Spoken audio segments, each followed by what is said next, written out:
The screams from the outer curtain were louder than any battle cry the Andral Dominion had ever heard, even though the stars were silent. Noted that as soon as the anomaly occurred, 1,000 Imperial sensors fell blind. Punctured Sector 9 Zeta, and the message repeaters began to malfunction a few minutes later. Not from enemy fire, but rather from a deeper, older, or flawed source. On the Dominion's flagship, the Sovereign Omen, the Supreme Warlord Dravox towered over the control deck with his scaled fingers.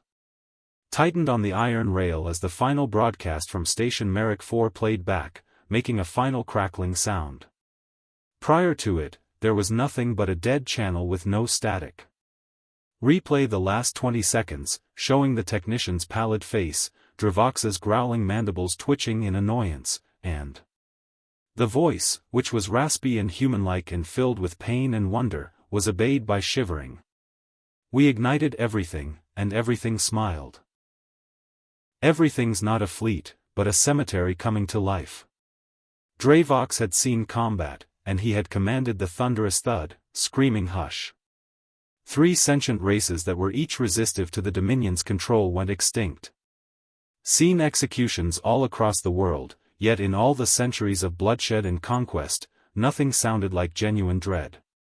He had so far resorted to the War Council. You said that during the Terran cleansing, humanity was exterminated and that the world was made of glass. According to our archives, it was General Varn hissed, and they were extinct 200 cycles ago. Then described this Dravox roaring and slamming a claw into the projection. The picture focused on a fleet formation that defied common sense by having hulls bone-shaped, blacker than emptiness, floating monuments of war covered in. Some banners that were torn still displayed the Terran symbol. These were not Terran ideas that the Empire had recorded, despite being long believed to have been removed from the galactic annals. Were older, more irate, and they moved like ghosts that didn't want to sleep. Another cop whispered, "They're not responding to our hails, but they broadcast one thing on repeat, primitive." The message flashed on the hollow screen after we deciphered the Terran code.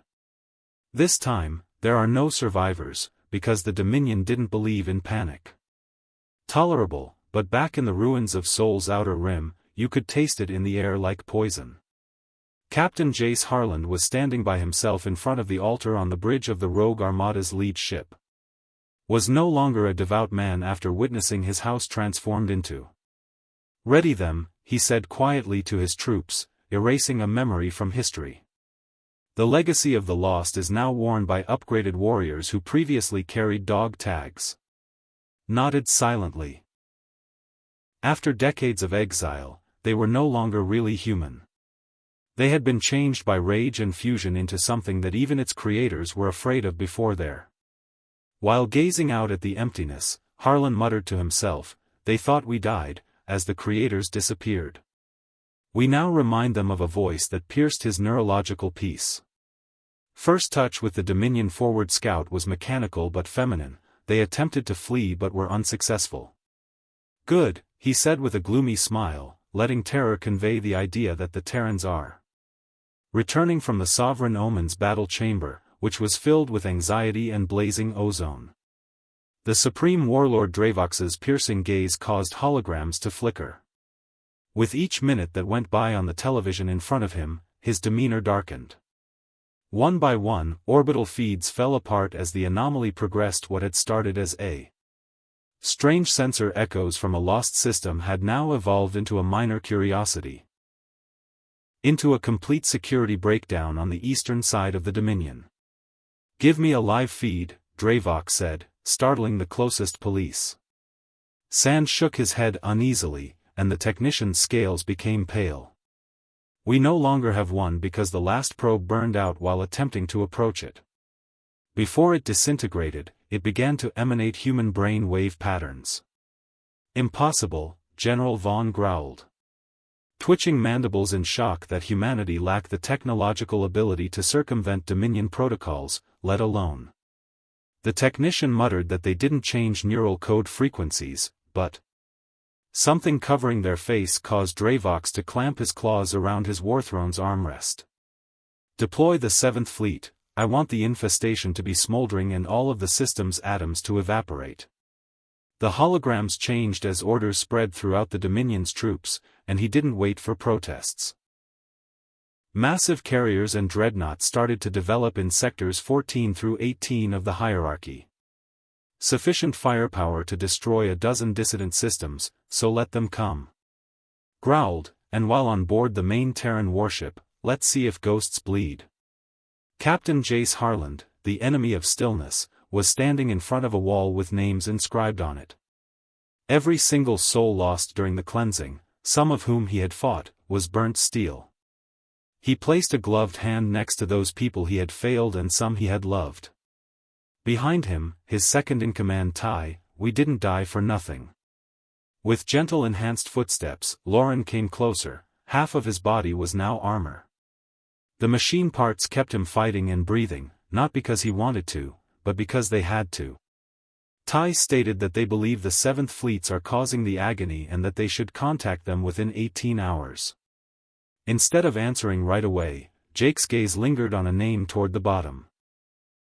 When Earth burnt, Rebecca Harlan, his sister, was just 17 years old. When the Dominion finally arrived, Jace recalled that they simply began burning cities without saying a word. Like a bug underfoot, the forests and waters simply swept them out because we refused to kneel, and Ty's jaw tightened. They erred in seeking revenge. Had a shelf life, as evidenced by the inscrutable expression on his face. No, they were wrong to assume that we were weak. The Dominion thought that destroying Earth would destroy humanity, but what they murdered that version of ourselves that cared and hoped about what emerged from the. He approached the voice on the command deck and said, Ashes was something much worse, something patient. The Harrow Doctrine, which instructs the fleet to maintain a tight formation.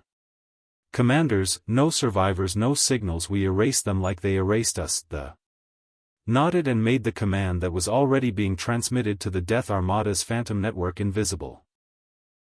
A few hours later, in the darkness close to the 7th Fleet appeared like a spear of flame from the warp at the edge of Dominion space. 200 major ships, thousands of gunships and interceptors, and a storm of Admiral Kthok, a three-hearted behemoth of military power that had ruled the universe for millennia. On board his flagship, the triumphant M, a commander stood with pride. He yelled to his bridge, "We've hunted pirates, rebels, even Black Sun cultists. Crew, we are putting out the final glimmer of humanity today." He was unaware that he was addressing the dead. The Terran fleet landed silently without decloaking or taunting. First came the gravity, which was invisible like rot growing under a facade of health. Mild irregularities that may be mistaken for natural waves, then a Dominion sensor yelled, stars blinked out, not from movement from mass, they're here.